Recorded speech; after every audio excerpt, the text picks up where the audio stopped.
All right, my Capricorn friends, how are you today? Aaron here bringing you your monthly horoscope for July 2020.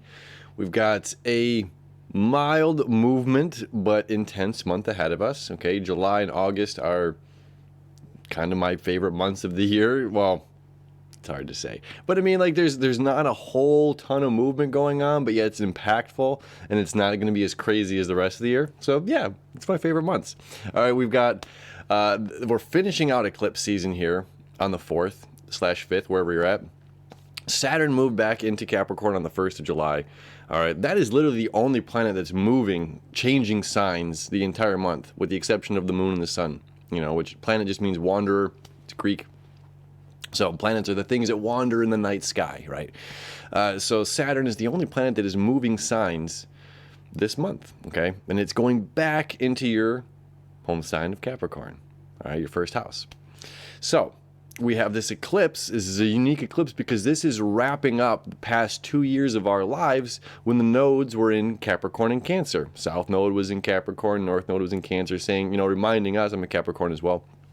Go out there, put the attention on the other, seek the other, seeking outside of self, letting go part of self as well, right? Releasing part of our ego, releasing part of ourself that just no longer serves to where we're wanting to head forward, to the person we're trying to become and trying to be, right? So now the nodes have moved. So this is a uniquely interesting eclipse because anything within 18 degrees is still 18 degrees of the nodes is still an eclipse. Okay, so the nodes have now shifted to Gemini and Sagittarius, North Node Gemini, South Node Sagittarius, which is about seeking new information, seeking knowledge. All right. Now, when the North Node was in Cancer, this was suggesting, being compassionate, caring, loving, empathetic, and nurturing, yes, but it was also this underlining energy of saying, stay safe, stay small, stay in your comfort zone. Where Gemini, North Node and Gemini is like, I need more. I need to learn what's outside of my comfort zone. I need to learn the comforts outside of my comfort zone. And the only way to get to those, of learning new things that I value and comfort outside of my current comfort zone, is by stepping outside of my current comfort zone and getting them. Okay, so this is like a beautiful sense of like getting outside of where we have been, all right, or what is our comfort zone. All right, now let's come back here. So on the 4th/5th, it's at like 12:45 in the morning on the 5th. Eastern Daylight Time, so you'll know where it's at for you. 13 degrees the moon, 13 degrees the sun here in Cancer. So the moon will be in your sign. You have a stellium in your sign. You have all of this energy, abundance and transformation and discipline and structure and an emotional need to be practical. All right, so there's an emotional need to be practical in all of this. There's an emotional need to be self-sufficient, my Capricorn friends, right? This is about us being self-sufficient and making sure that we are providing for ourselves as well as being able to provide for the other, all right? And at sometimes surrendering and allowing the other's light to shine on us, okay? So this is our emotional moon needs us to be practical, right? There's only one way we're getting up and down this mountain, and it is by one careful step at a time.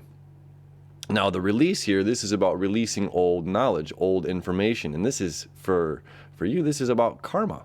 This is moving into the 12th house. This is karmic release. What kind of karmic or quantum entanglements have, we developed in life that we're now ready to release because we're moving on to a new place of what? This is about service.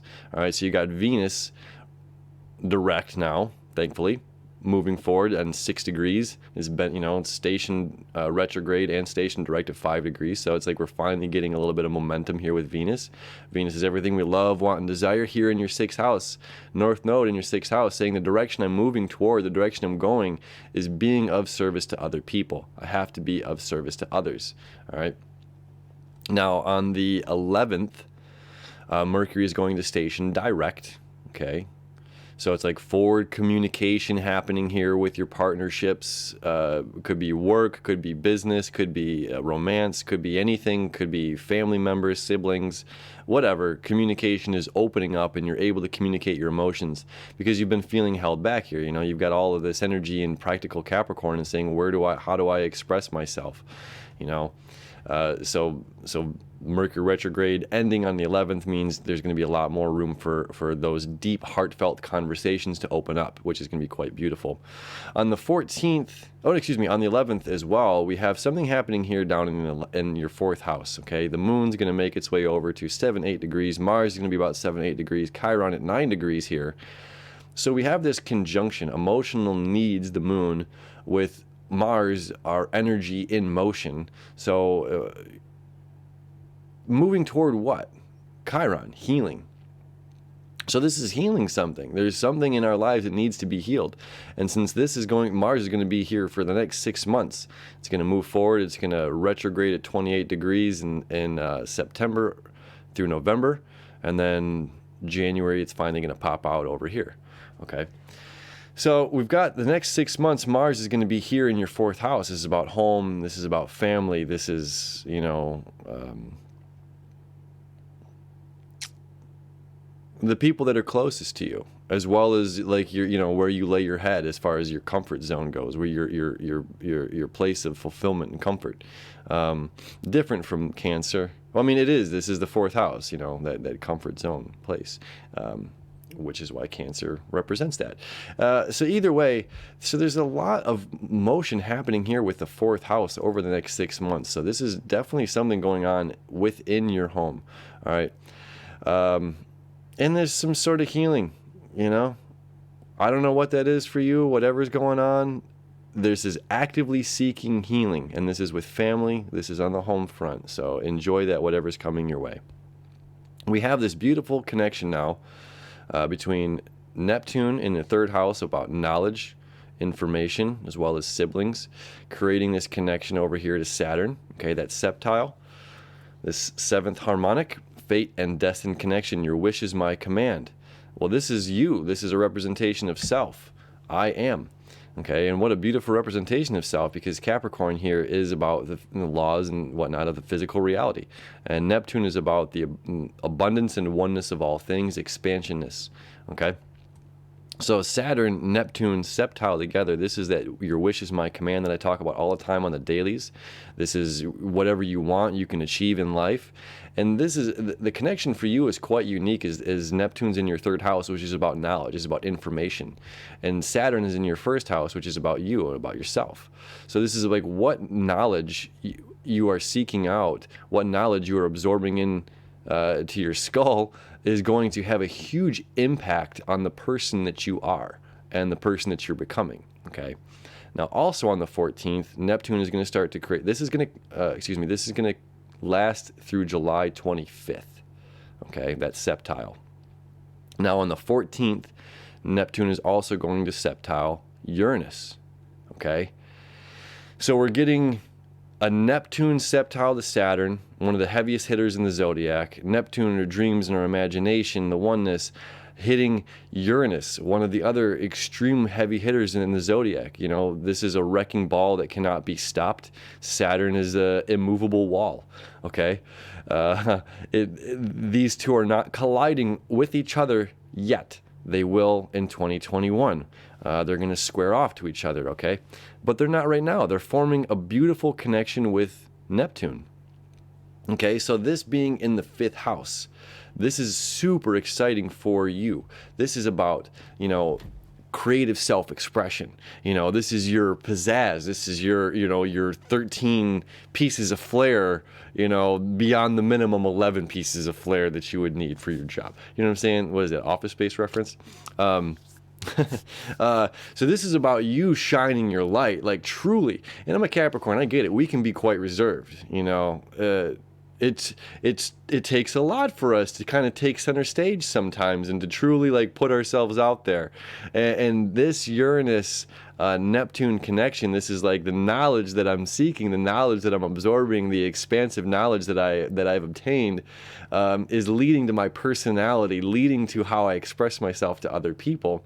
And is affecting my personality and my relationships with other people, as well as this is going to be a spark of romance in my life. It doesn't know if you're already in a relationship, that means your romance is going to, get a little flame, boost a flame there. If you're not in a relationship, expect your romance life to get a bit of a spark going on, because this is like a very desirable, personality is coming through in the way that you're able to talk and convey about what you love in life. This is like, wow, Capricorn, who are you? How have you been hiding all of this stuff?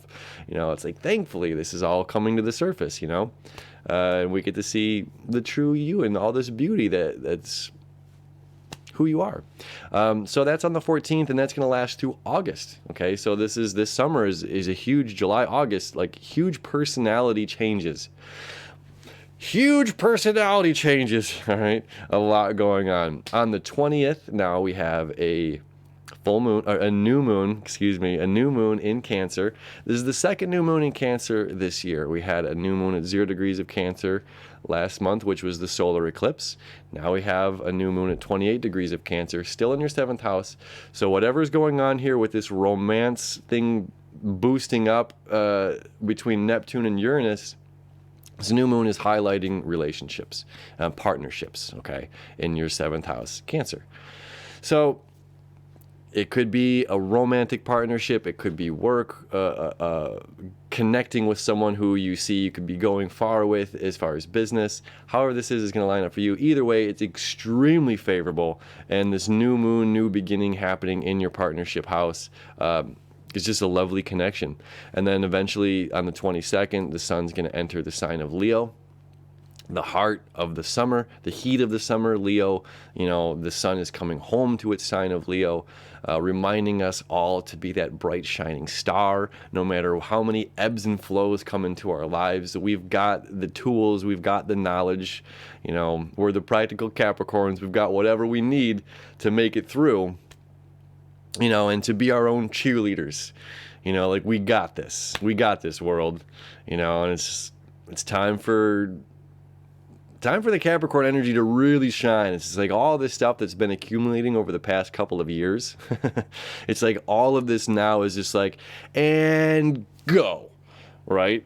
So this is a super great month ahead. Everything starting from the eclipse this weekend to, just everything. The 11th, the 14th, those are the main days that magic is going to start happening. The 11th and 14th. And everything is going to be really impactful. Venus still going to be in your 6th house for the rest of the month.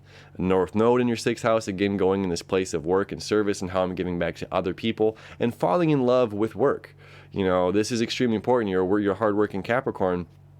So we care very much about being service to other people, and this is just making sure that we're coming into an alignment with the work that we're doing, that we truly love what we're doing, because it also reflects on how other people, it's just like eating a food prepared by a chef that hates his job. You know what I mean? It's not going to taste as good. You're gonna eat that bad energy. You know what I mean? Or the negative energy, and somebody who cares about their food prep. You know what I mean? Like, that's a meal that's going to nourish your soul.